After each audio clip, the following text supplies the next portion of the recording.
नमस्कार, the Navdarpan news आप देख रहे हैं। आपके साथ मैं हूं आदित्य कुमार। देश आजादी का 75वां अमृत महोत्सव मना रहा है। 75 साल हो गए हैं देश को आजाद हुए। देश को आजादी दिलाने में सबसे बड़ा योगदान कांग्रेस का था और आजादी के 75 साल बाद कांग्रेस से नेता आजाद होने की कोशिश में जुटे हुए हैं।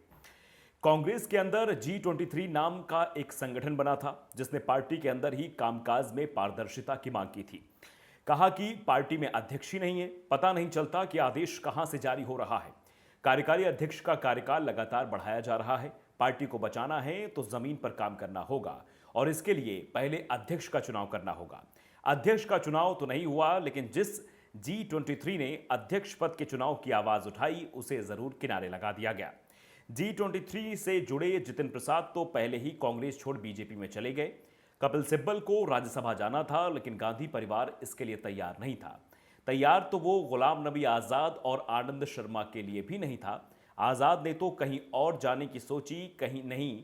आनंद शर्मा और कपिल सिब्बल जरूर कांग्रेस के बाहर भी राह तलाश रहे थे, जिसमें कपिल सिब्बल को नई राह मिल गई। वो सपा के समर्थन से राज्यसभा पहुंच गए, लेकिन आजाद और आनंद शर्मा को राज्यसभा से रिटायर होना पड़ गया।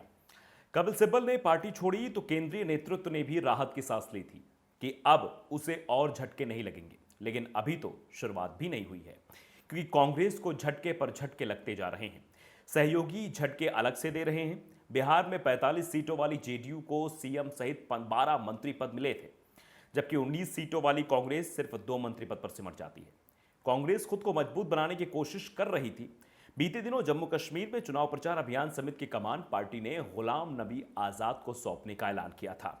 पार्टी का दावा था कि वो असंतुष्टों को भी बड़ी जिम्मेदारी सौंपने को तैयार है, लेकिन अपने नाम का ऐलान होने के 2 घंटे बाद ही आजाद ने साफ कर दिया कि वो इस जिम्मेदारी से आजाद होना चाहते हैं। उन्हें यह जिम्मेदारी कबूल नहीं है। कांग्रेस सफाई देती घूम रही है कि आजाद ने उम्र और स्वास्थ्य का हवाला देकर यह पद स्वीकार नहीं किया है। दूसरी ओर आजाद के करीबियों का कहना है कि यह पद उनके कद के लायक ही नहीं था। 5 दशक से केंद्र की राजनीति करने वाले दिग्गज नेता को कांग्रेस एक केंद्र शासित प्रदेश में सीमित करना चाहती थी, जो आजाद को पसंद नहीं आया। आजाद के दिए टके से कांग्रेस उबरी भी नहीं थी कि दूसरा झटका जो था वो आनंद शर्मा ने दे दिया। दरअसल जम्मू कश्मीर के चुनाव इस साल के अंत में होंगे या फिर अगले साल शुरू में, अभी यह तय नहीं हुआ है। लेकिन हिमाचल प्रदेश में चुनाव इस साल के अंत में होगा, यह बिल्कुल तय है। और आनंद शर्मा की जरूरत कांग्रेस को हिमाचल प्रदेश में है। आनंद शर्मा को भी हिमाचल प्रदेश कांग्रेस संचालन समिति का अध्यक्ष बनाया गया था। 4 महीने से वो ये जिम्मेदारी संभाल भी रहे थे, लेकिन आजाद के इस्तीफे के बाद उन्होंने भी अपने इस्तीफे का ऐलान कर दिया है। यानी कांग्रेस की मुसीबत बढ़ने वाली है। इस्तीफा देने के बाद आनंद शर्मा ने बाकायदे ट्वीट करके भी लिखा। उन्होंने ट्वीट में कहा, यह भी हम आपको बताते हैं, मैंने हिमाचल चुनाव के लिए कांग्रेस की संचालन समिति की अध्यक्षता से भारी मन से इस्तीफा दिया है, ये दोहराते हुए कि मैं आजीवन कांग्रेसी हूं और अपने विश्वास पर कायम हूं। मेरे खून में दौड़ने वाली कांग्रेस की विचारधारा के लिए प्रतिबद्ध हूं, इसमें कोई शक नहीं है। हालांकि एक स्वाभिमानी व्यक्ति के रूप में निरंतर बहिष्कार और अपमान को देखते हुए मेरे पास कोई विकल्प नहीं बचा था। तो आप समझिए, ये तिरस्कृत भावना के ओतप्रोत होकर ये सब लिखा गया है।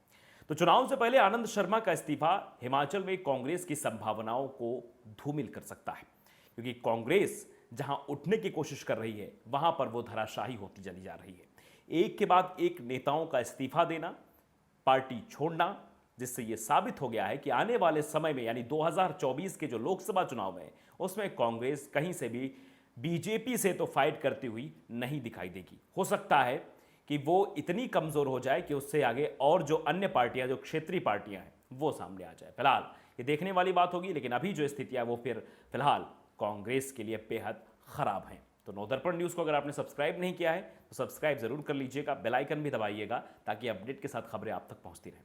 नमस्कार।